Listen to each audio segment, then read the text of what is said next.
Welcome to Mee TV news. నేను మీ మౌనిక. కేసీఆర్ రైతు బాంధవుడైతే రేవంత్ రెడ్డి కాంగ్రెస్ ప్రభుత్వం రైతు ద్రోహిగా చరిత్రలో నిలిచిపోతుందన్నారు.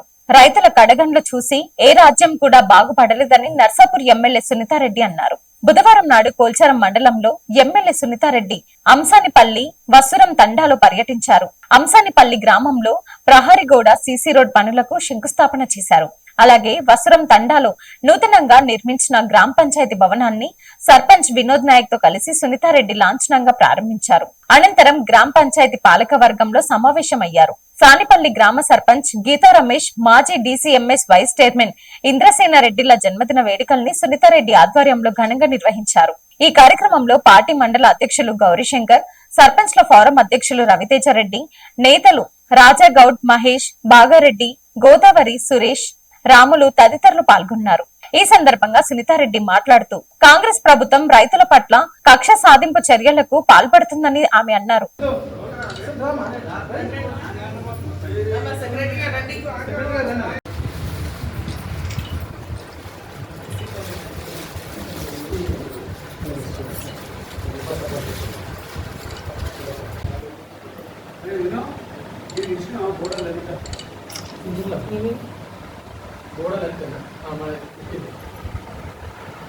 Okay, congratulations once again on the cake. Lama secretary, do lama. Ekakal gadi. Unara? Ma లేదు తీసుకోలేదు.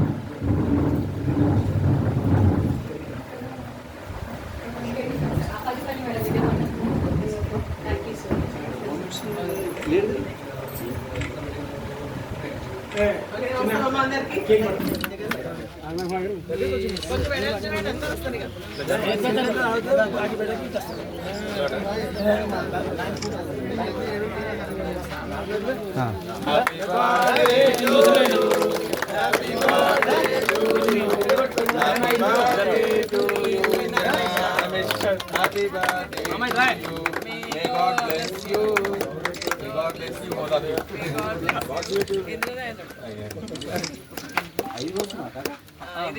ఎన్ని సంవత్సరాలు ఉంటాను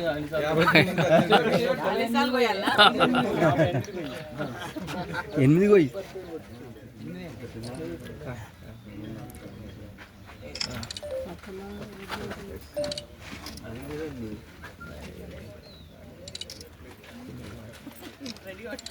వస్త్రం తాండా గ్రామ పంచాయతీ భవనాన్ని ప్రారంభించడం జరిగింది. సర్పంచ్ గారికి, ఉప సర్పంచ్ గారికి, వార్డు సభ్యులందరూ కూడా మనస్ఫూర్తిగా అభినందనలు తెలియజేస్తా ఉన్నా, శుభాకాంక్షలు తెలియజేస్తా ఉన్నారు.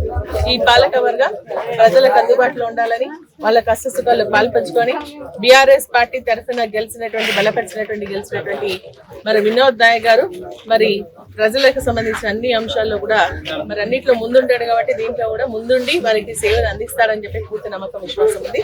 వాళ్ళ పాలకవర్గంగా 5 సంవత్సరాలు మరి ప్రజలకు మంచి సేవను అందించాలని కూడా మనస్ఫూర్తిగా కోరుకుంటాను. అదేవిధంగా ఇక్కడ మరి 2.5 లక్షల రూపాయల సీసీ రోడ్ కూడా ఇప్పుడు శాంక్షన్ చేయడం జరిగింది. దాన్ని కూడా భూమి పూజ చేయడం జరుగుతుంది. అంసన్పల్లికి సంబంధించి కూడా ఎస్సీ కాలనీకి మరి 3 లక్షల రూపాయల సీసీ రోడ్డు, గతంలో అంతకుముందు కూడా ఇంకొక 3 లక్షలు ఉన్నాయి, 6 లక్షల రూపాయల సీసీ రోడ్లు. అదేవిధంగా స్కూల్ కి కాంపౌండ్ వాళ్ళ లెక్క చాలా రోజుల నుంచి ఇబ్బంది పడుతూ మరి మన దృష్టికి తీసుకొచ్చిన సందర్భంలో 10 లక్షల రూపాయలు మరి ఆ కాంపౌండ్ వాళ్ళు కూడా శాంక్షన్ చేయడం జరిగింది. దానికి కూడా భూమి కూడా పూజ చేయడం జరిగింది. ఈరోజు వర్షాకాలం సమీపించింది, మరి నాట్లు వేసుకునేటువంటి సమయం వచ్చినా ఈరోజు మన ప్రభుత్వం ఎరువులను అందుబాటులో లేకుండా చేయడం జరుగుతుంది. యాప్ తీసుకొచ్చి యాప్ ద్వారా మరి మీరు ఎరువులు కొనుక్కోండి అంటే యాప్ ఫోన్లు పాపం తెలంగాణ రైతులకు నిద్రుంటలేదు. ఎప్పుడు ఎరువు వస్తుందో, ఎప్పుడు యాప్ ఓపెన్ అవుతుందో దెబ్బ నింపుదామని చెప్పేసి ఇంట్లో 4-5 ఫోన్లు ఉంటే కూడా 4-5 ఫోన్లు పెట్టుకుని అందరు మేల్కుండి అది యాప్ ఓపెన్ చేసేంత లోపలనే ఉన్నటువంటి ఎరువులు కూడా కంప్లీట్ అయిపోయేటువంటి పరిస్థితి. ఒకవేళ కొంతమంది వాళ్ళని బతుకులాడి పాపం రైతులకు స్మార్ట్ ఫోన్స్ మన ఆండ్రాయిడ్ ఫోన్స్ లేకున్నా వాళ్ళని బతుకులాడి మరి అది యాప్ లో లోడ్ చేయించిన మరి ఓటీపీ వచ్చినప్పుడు వారికి అందుబాటులో లేక కూడా ఎరువు తీసుకోలేనటువంటి పరిస్థితి వస్తుంది. నేను ప్రభుత్వాన్ని డిమాండ్ చేస్తా ఉన్నాను ఏంటంటే రైతులకు షాపుల్లోనే గతంలో ఇచ్చినట్టుగా ఎరువులు సప్లై చేయాలి తప్ప యాప్ల ద్వారా రైతులకు లాభం జరగదు అని చెప్పేసి కూడా నేను ఈ సందర్భంగా హెచ్చరిస్తా ఉన్నాను. నిన్న గౌరవ ముఖ్యమంత్రి గారు మరి మాట్లాడినటువంటి మాటలు రాష్ట్ర యొక్క గౌరవాన్ని కించపరిచే విధంగా ఉంది. ఎందుకంటే మనకు ఎవరు నమ్ముతలే పక్క రాష్ట్రాలకు పోతే తెలంగాణ అంటే దూరం పోతున్నారు. మనకు నిజంగా కూడా ఎవరు కూడా మనం నమ్మేటువంటి పరిస్థితి లేదు అని చెప్పేసి ఒక గౌరవ ముఖ్యమంత్రి ఇంటి పెద్దగా మరి మేము బాగున్నామని ఉందాగా ప్రదర్శించినటువంటి ముఖ్యమంత్రి ఈ రోజు మన గౌరవాన్ని ఏర్పడినటువంటి తెలంగాణ రాష్ట్రం యొక్క గౌరవాన్ని కించపరిచే విధంగా మాట్లాడడం నిజంగా కూడా బాధాకరమైనటువంటి విషయం. మరి రైతులకు సంబంధించి ఏదైతే రైతు భరోసా వేస్తా ఉన్నాడో అది ప్రతిసారి ఒక పెద్ద కార్యక్రమం లాగా తీసుకొని చేస్తా ఉన్నాడు. అలా ఏం గొప్పతనం ఉంది అని చెప్పేసి అడుగుతా ఉన్నారు. కేసీఆర్ గారు వేసినప్పుడు ఒక్కసారి లాంఛనంగా ప్రారంభించిన తర్వాత ప్రతి సీజన్ కి కూడా ఒక రోజు ఇచ్చి టకా ఫోన్లలో పడిపోతాయి పైసలు వాళ్ళ బ్యాంక్ అకౌంట్ పడేసి.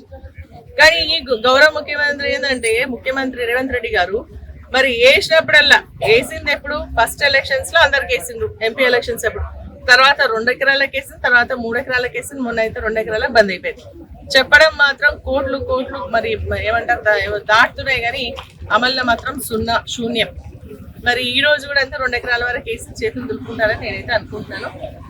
గతంలో కేసీఆర్ గారు 11 సార్లు 1 లక్ష మంది రైతులకు సంబంధించి మరి 73,000 కోట్ల రూపాయలు వాళ్ళ ఖాతాలో వేయడం జరిగింది. ఈ రోజు ఈ ముఖ్యమంత్రి మరి 50,000 కోట్ల రూపాయలతో ఏకకాలం 2 లక్షల రుణమాఫీ చేస్తామని 14,000 కోట్ల రూపాయలు కూడా వాళ్ళ ఖాతాలో జమ చేయలేదు. మరి అదేవిధంగా రైతు భరోసాకు సంబంధించి కూడా నాకు తెలిసి 2-3 వేల కోట్ల రూపాయలకు తప్పితే అంతకు మించి వేసిందైతే నాకు అనిపిస్తలేదు. ఆర్భాటాలు ఎక్కువ, పని తక్కువ. కేసీఆర్ గారేమో రైతు బాంధవుడైతే ఈ రోజు రేవంత్ రెడ్డి గారు కాంగ్రెస్ పార్టీ రైతుకు ద్రోహిగా మారుతా ఉన్నారు. కాబట్టి మేము హెచ్చరిస్తా ఉన్నాం, రైతుల కడగళ్ళు చూసినటువంటి ఈ రాజ్యం ఏది కూడా బాగుపడదు. కాబట్టి ఖచ్చితంగా రైతుల యొక్క ఉసురు ఈ కాంగ్రెస్ పార్టీకి తగులుతుంది. మరి రైతులకు సంబంధించి బీమా కట్టలేదు ఇంతవరకు. జనవరి నుంచి రైతులు చనిపోతే 5 లక్షలు ఇవ్వాలని కేసీఆర్ గారు ఏ రాష్ట్రం లేకుండా మన రాష్ట్రంలో ఇస్తే మన ఇప్పుడు జనవరి నుంచి 441 కోట్ల రూపాయలు రైతుల బీమా ప్రీమియం కట్టేది ఉంటే కూడా కట్టకుంటే రైతు చనిపోయిన కుటుంబాలకు 5 లక్షల రూపాయలు వస్తలేవు. కాబట్టి ఇవన్నీ ఏంటంటే రైతు వ్యతిరేక ప్రభుత్వం, మహిళా వ్యతిరేక ప్రభుత్వం, యువత వ్యతిరేక ప్రభుత్వం, నిరుద్యోగ యువత వ్యతిరేక ప్రభుత్వం, మరి అదేవిధంగా ఎంప్లాయీస్ వ్యతిరేక ప్రభుత్వం ఇదని చెప్పేసి కూడా నేను తెలియజేస్తూ మరి ప్రభుత్వం పద్ధతి మార్చుకోవాలా, గౌరవంగా ఉండాలని చెప్పేసి కూడా నేను ఈ సందర్భంగా హెచ్చరిస్తా ఉన్నాను. కల్వకుర్తి పట్టణంలోని ప్రభుత్వ ఆసుపత్రిలో డాక్టర్స్ డే సందర్భంగా స్వచ్ఛంద రక్తదాన శిబిరం నిర్వహించారు. ఈ సందర్భంగా యువకులు పెద్ద సంఖ్యలో పాల్గొని స్వచ్ఛందంగా రక్తదానం చేసి సేవాభావాన్ని చాటుకున్నారు. ఆసుపత్రి సూపరింటెండెంట్ డాక్టర్ శివరం మాట్లాడుతూ ప్రాణాపాయ స్థితిలో ఉన్న రోగులకు రక్తదానం ఎంతో అవసరమని, ప్రతి ఆరోగ్యవంతుడు స్వచ్ఛందంగా రక్తదానం చేయాలని పిలుపునిచ్చారు. యువత సేవా కార్యక్రమాల్లో ముందుండి సమాజానికి ఆదర్శంగా నిలవడం అభినందనీయమని తెలిపారు. ఈ కార్యక్రమంలో ప్రభుత్వ ఆసుపత్రి వైద్యులు doctor Yashoda, doctor Ramya, doctor Ranjith తదితర సిబ్బంది, యువ నాయకులు రక్తదానం చేశారు. అందరికీ నమస్కారం. ఈరోజు డాక్టర్స్ డే సందర్భంగా కల్వకుర్తి ప్రభుత్వ ఆసుపత్రి నందు స్వచ్ఛందంగా రక్తదాన శిబిరాన్ని ఏర్పాటు చేయడం జరిగింది. ఈ రక్తదాన శిబిరం వాట్సాప్, సోషల్ మీడియాలో చూసిన మా సోదరులు డిండి చింతపల్లి నుంచి ఒక 3 స్వచ్ఛందంగా వచ్చి ఫస్ట్ ఎర్లీ మార్నింగే 3 వ్యక్తులు ఇక్కడ బ్లడ్ డొనేషన్ చేయడం అనేది 3 ప్రాణాలను కాపాడినంటే. ఇలా చాలా మంది కూడా అవగాహన రాహిత్యం వల్ల చాలా మంది రక్తదానం చేయాలని భయపడుతున్నారు. రక్తదానం చేయడం వల్ల చాలా వరకు మనం ప్రాణాలను రక్షించగలుగుతాము. రక్తం శుద్ధి అవుతుంది. మనలోని చెడు రక్తం అనేది బయటకు మళ్ళీ మనకు ఫ్రెష్ రక్తం వస్తుంది. కాబట్టి చాలా మంది రక్తదానం చేయడానికి స్వచ్ఛందంగా ముందుకు రావాలని మేము పిలుపునిస్తున్నాము. అందరూ కూడా ధన్యవాదాలు. మరొకసారి డాక్టర్స్ డే శుభాకాంక్షలు తెలియజేస్తున్నాం. Thanks for watching.